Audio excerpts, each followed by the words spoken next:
Discuss करेंगे cost accounting. Cost accounting means जो भी मैन्युफैक्चरिंग कंसर्न्स हैं वो कॉस्ट अकाउंटिंग मेंटेन करती है। देखिए अकाउंटिंग मेनली अभी आपने 11th-12th और कॉलेज में फर्स्ट ईयर तक आपने पढ़ी है फाइनेंशियल अकाउंटिंग।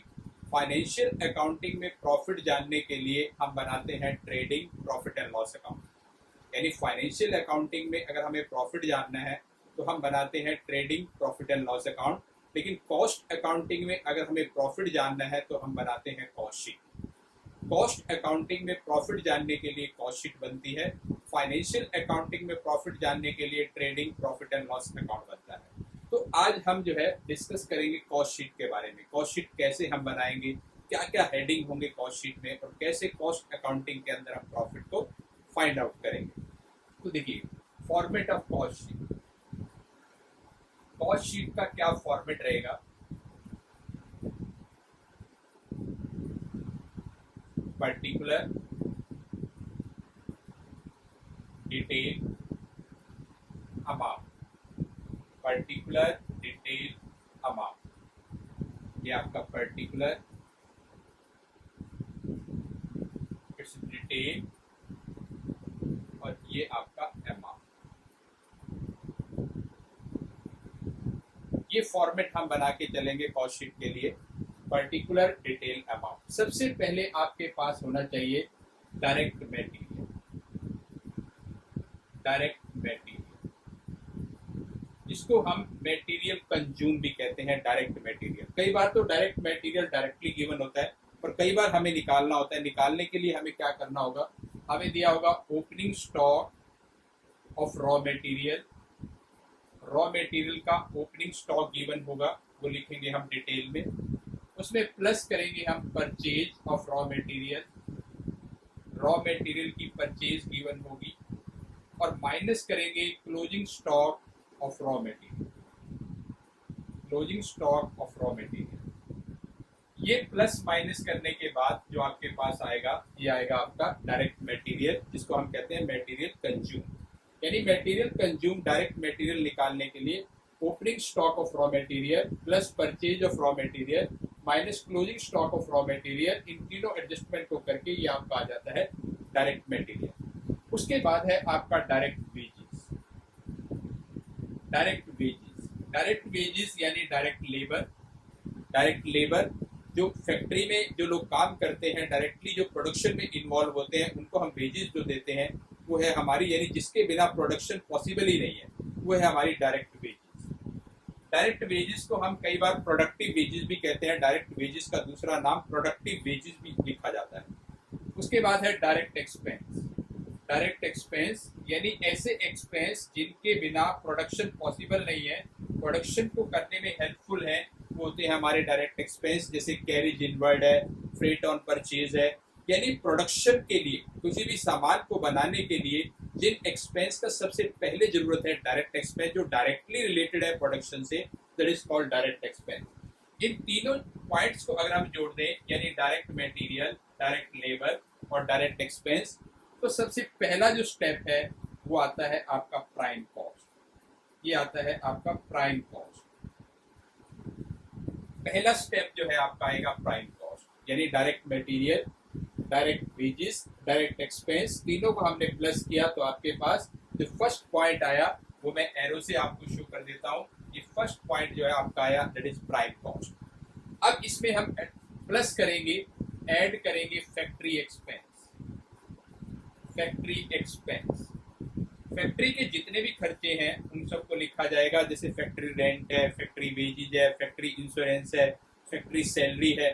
फैक्ट्री के जितने भी एक्सपेंस हैं वो सब हम यहाँ लिखते जाएंगे, और उन सबको यहाँ डिटेल में लिखने के बाद, जितने भी एक्सपेंस है सबको डिटेल में लिखने के बाद, और इनको प्लस करके हम यहाँ पे लिखेंगे, और फिर आउटर कॉलम यानी अमाउंट के कॉलम पर टोटल करेंगे। फैक्ट्री एक्सपेंस का मतलब है कि जो फैक्ट्री में खर्चे हुए हमारे, जिनको हम इनडायरेक्ट एक्सपेंस भी कहते हैं। जैसे अगर क्वेश्चन में इनडायरेक्ट मटेरियल दे रखा है तो वो आपका फैक्ट्री में आएगा। इनडायरेक्ट वेजेस दे रखी है वो फैक्ट्री में आएगा। अनप्रोडक्टिव वेजेस आपको मैंने बताया था ऊपर डायरेक्ट में जाएगा। प्रोडक्टिव और अनप्रोडक्टिव यहाँ पे आ जाएगा। उसके बाद जो है जितने भी फैक्ट्री के खर्चे हैं वो सारे प्लस करने के बाद आपके यहाँ पे चले जाएंगे, और ये प्लस करते ही फैक्ट्री के खर्चे प्राइम कॉस्ट में जैसे ही प्लस करोगे तो आपका सेकंड जो स्टेप है वो आएगा आपका work cost.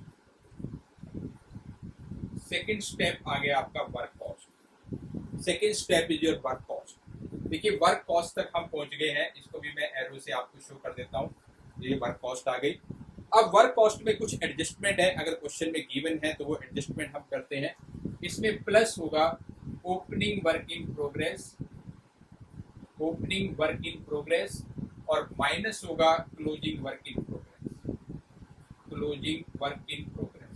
Opening work in progress को इसमें प्लस करेंगे, क्लोजिंग वर्क इन प्रोग्रेस को इसमें माइनस करेंगे, तो ये फिर से आपका वर्क कॉस्ट ही आएगा, यानी ये आपका वर्क कॉस्ट ही कहलाएगा। लेकिन इसमें आपको ये ध्यान रखना है कि जो ऊपर वर्क कॉस्ट है इसको हम ग्रॉस कह देते हैं, और जो नीचे वर्क कॉस्ट है इसको हम नेट कह देते हैं। यानी एडजस्टमेंट अगर क्वेश्चन में है तो इसको हम ग्रॉस वर्क कॉस्ट के नाम से डिनोट कर सकते हैं, और फिर plus opening work in progress minus closing work in progress करके जो बाद में आएगा इसे नेट वर्क कॉस्ट कह सकते हैं। अब देखिए वर्क इन प्रोग्रेस क्या है? वर्क इन प्रोग्रेस का मतलब है कि साल के एंड में कुछ काम हो गया है, कुछ होना बाकी है। यानी जैसे रेफ्रिजरेटर आप बना रहे हैं तो उसका कुछ पार्ट बन गया, कुछ बनना बाकी है, तो वर्क इन प्रोग्रेस में यानी वो काम अभी पूरा नहीं हुआ है, वो वर्क इन प्रोग्रेस है।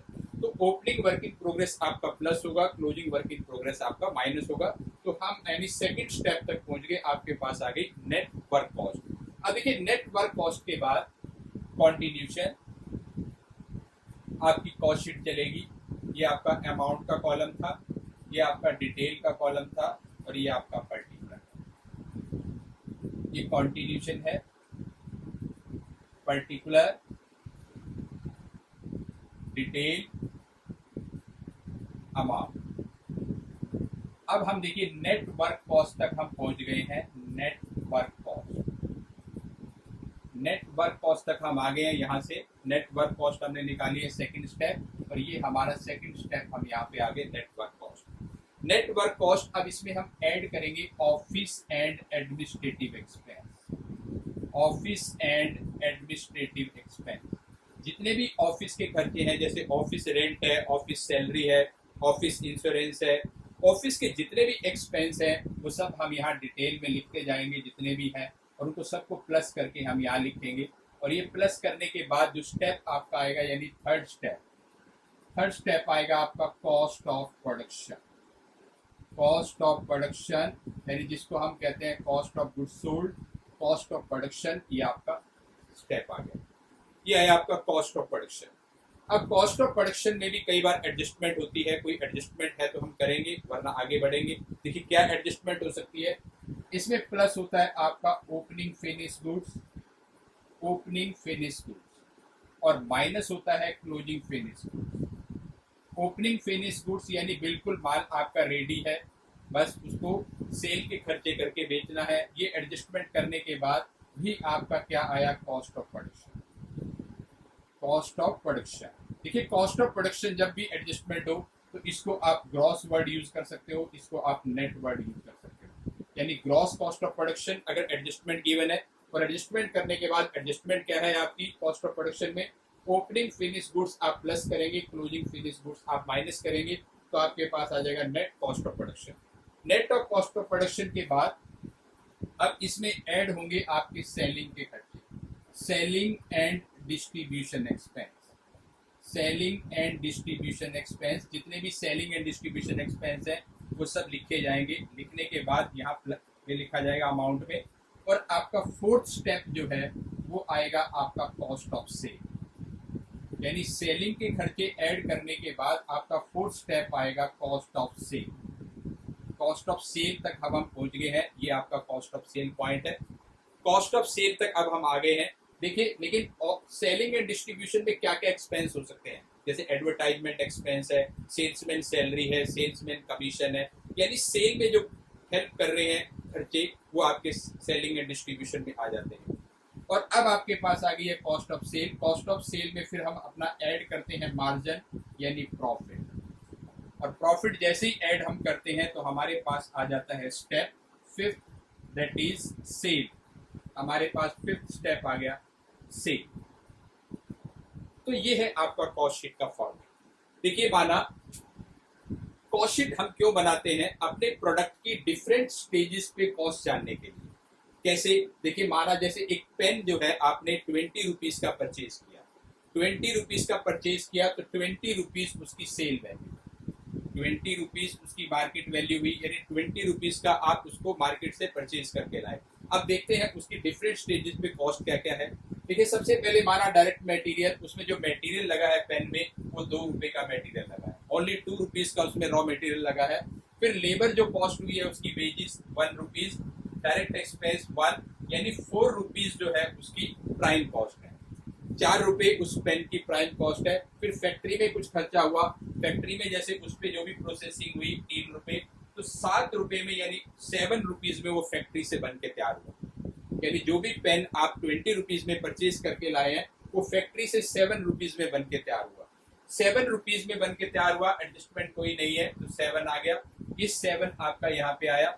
उसके बाद ऑफिस के खर्चे, यानी पेन को बेचने के लिए आपने कोई ना कोई ऑफिस बनाया हुआ है, तो उस ऑफिस में इसको मैनेजमेंट के लिए तो ऑफिस के कुछ खर्चे हुए, माना ऑफिस के खर्चे हुए आपके 2 रुपीज, तो 9 रुपीज भी उसकी कॉस्ट ऑफ प्रोडक्शन, कोई एडजस्टमेंट नहीं है तो 9 उसका कॉस्ट ऑफ प्रोडक्शन है।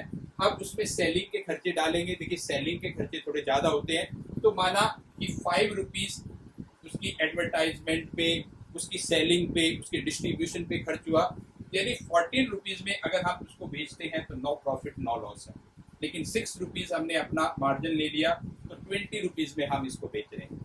तो यानी एक पेन की कॉस्ट डिफरेंट स्टेजेस पे क्या क्या है वो हमने जान लिया। कई बार आपने देखा होगा कि बहुत सी कंपनी लिखा होता है कि फैक्ट्री प्राइस पे बेच रहे हैं, फैक्ट्री प्राइस पे बेच रहे हैं, तो फैक्ट्री प्राइस का मतलब है कि वर्क कॉस्ट, यहाँ पे वो बेच रहे हैं। अब यहाँ पे बेचने का मतलब है कि ना उन्होंने ऑफिस एक्सपेंस रिकवर किए, ना उन्होंने सेलिंग एक्सपेंस रिकवर किए, तो ऐसा पॉसिबल नहीं। तो इसलिए जो कंपनी है वो हमेशा किस पे बेचती है, कॉस्ट ऑफ सेल पे, यानी कॉस्ट ऑफ सेल पे बेचेंगी तो अपना इवन ये हो सकता है कि अपना मार्जिन को छोड़ दें। अब अगर माना 20 रुपीज का पेन है और वो मार्केट में आपका बिक नहीं रहा है, तो कॉस्ट शीट के क्या फायदे होते हैं। कॉस्ट शीट के फायदे ये हैं कि आप उसकी कॉस्ट कम करने की कोशिश कर सकते हो कि 20 रुपीज है, या तो आप अपना मार्जिन कम करें तब उसकी कॉस्ट कम होगी। लेकिन अगर अपना मार्जिन कम आप नहीं कर रहे हैं तो किसी स्टेज पे देखे, जैसे हो सकता है रॉ मटेरियल में आपने कुछ थोड़ा ज्यादा लगा दिया, वहां से कम कर सकते हैं। उसके बाद आप कम कर सकते हैं फैक्ट्री में, उसके बाद आप कम कर सकते हैं ऑफिस में, उसके बाद सेलिंग में कम कर सकते हैं। तो ऐसे थोड़ा थोड़ा कहीं ना कहीं मार्जिन करके आप इसका जो ये कॉस्ट ऑफ सेल है ये डाउन ला सकते हैं। माना आप कॉस्ट ऑफ सेल डाउन ले आए 10 रुपीज, उसमें आपने 6 रुपए अपना मार्जिन एज इट इज रखा, तो अब आपकी सेल प्राइस हो जाएगी 16 रुपीज, यानी आपके पेन की वैल्यू कम हो जाएगी। तो कॉस्ट शीट का बेनिफिट जो है, मैन्युफैक्चरिंग यूनिट जो है, जो जितनी भी मैन्युफैक्चरिंग यूनिट है वो हमेशा कॉस्ट शीट बना के जो है अपना प्रॉफिट या लॉस जानती है। तो कॉस्ट शीट जो है मैन्युफैक्चरिंग कंसर्न के प्रॉफिट या लॉस को फाइंड आउट करने में हेल्प करता है। दूसरा, कॉस्ट शीट जो है किसी भी प्रोडक्ट की डिफरेंट स्टेजेस पे कॉस्ट जानने में हेल्प करता है, उसकी कॉस्ट एनालिसिस में हेल्प करता है। किसी पॉइंट पे अगर आपको उसकी कॉस्ट रिड्यूस करनी है या बढ़ानी है तो वो आप चेक कर सकते हैं। तो ये कॉस्ट अकाउंटिंग का जो सबसे पहला चैप्टर जो है ये है कॉस्ट शीट, क्योंकि कॉस्ट शीट के बिना मैन्युफैक्चरिंग कंसर्न जो है वो अपना प्रॉफिट लॉस फाइंड आउट नहीं कर सकती। तो ये हमने एक फॉर्मेट डिस्कस किया है कॉस्ट शीट का। आज के लिए इतना ही।